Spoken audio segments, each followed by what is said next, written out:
Bonjour à tous, vous êtes sur la chaîne de Kali. On va voir aujourd'hui comment on va trader l'euro USD en intraday.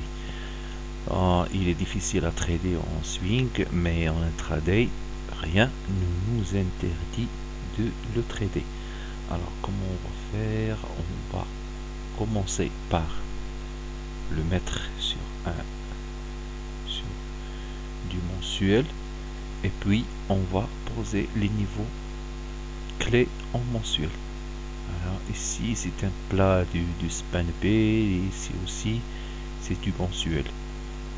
Tout ça, ici c'est un plat qui est jaune, ici c'est le plat de Tenkan. Donc on pose les niveaux mensuels, et puis on passe au daily. Remarquez que je pose les niveaux sur les Tenkan qui est jaune, et puis le span B et le span A. Donc comme ça, voilà, si ici c'est un plat du span A, ici un plat du span B, ici un plat du Tenkan. Bon, on va poser ces niveaux en rouge, ils sont en daily, mais ces niveaux en noir sont en mensuel. Bon, la première remarque qu'on voit, bien qu'il y ait des niveaux daily, le marché a passé d'un niveau mensuel à un autre mensuel. Et les niveaux daily servent à poser des stops, à faire des renforts. Bon, ça sert à jongler avec le marché. Enfin, voilà. Ici, le Shinko passe au-dessus des cours. Il a un obstacle ici. Remarquez que c'est un ex-niveau mensuel. Donc, ça risque de réagir ici. Bon, après on passe à un frame inférieur, et puis on regarde par exemple là le niveau mensuel dont on a parlé, les 1,35. C'est un plat qui est jaune, voilà.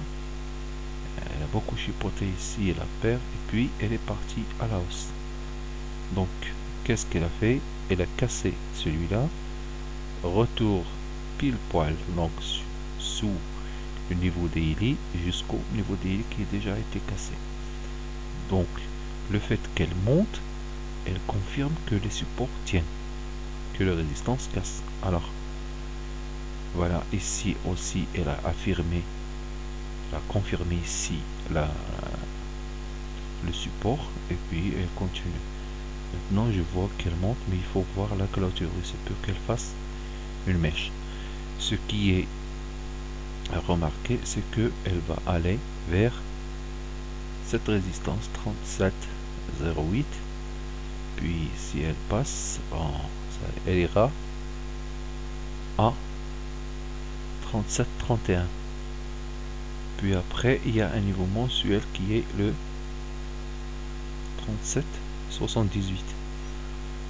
Après, si elle revient ici, c'est une très belle occasion. Le 36,07, c'est une très belle occasion d'achat, parce que là à court terme elle est haussière.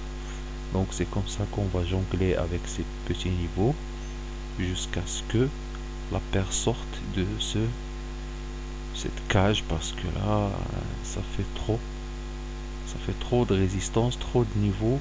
Ils sont tous forts, parce que là si on passe au petit frame, ça montre bien que la paire respecte ses niveaux.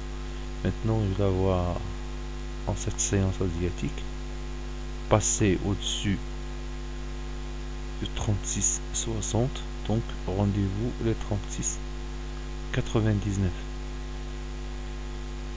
En attendant la sortie de tout ce grillage là, on va la trader de cette manière. On va suivre ici, lorsqu'elle va revenir ici on peut acheter en direction du 37,30. mais ici elle risque de retourner, parce que là il y a un problème, c'est que le Shinko il touche la ligne de tendance. C'est peu qu'il retourne jusque là. puis un passage en haut.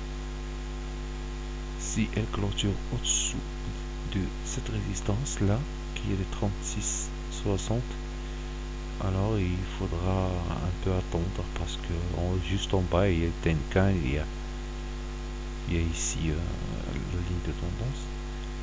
Mais à ce que je vois ici, le Kijun il a pris la direction du nord, donc a priori elle est haussière. Alors s'il faut shorter, il faut shorter ici en direction de ce support 36,60, et le stop il doit être au-dessus de cette résistance là. Voilà, c'est tout pour cette paire aujourd'hui, 11 février 2014. Ciao, n'oubliez pas vos likes.